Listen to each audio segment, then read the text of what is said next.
How to change your key fob battery. Presented by Keyless Entry Remote Incorporated. Step 1. Grab your tool. You can use anything this size.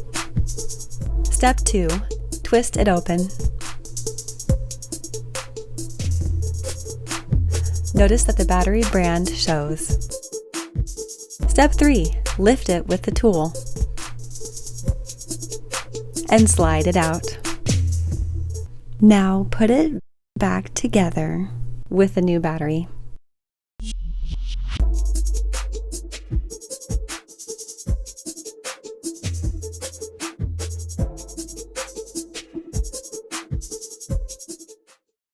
If you found this video helpful, please like and subscribe.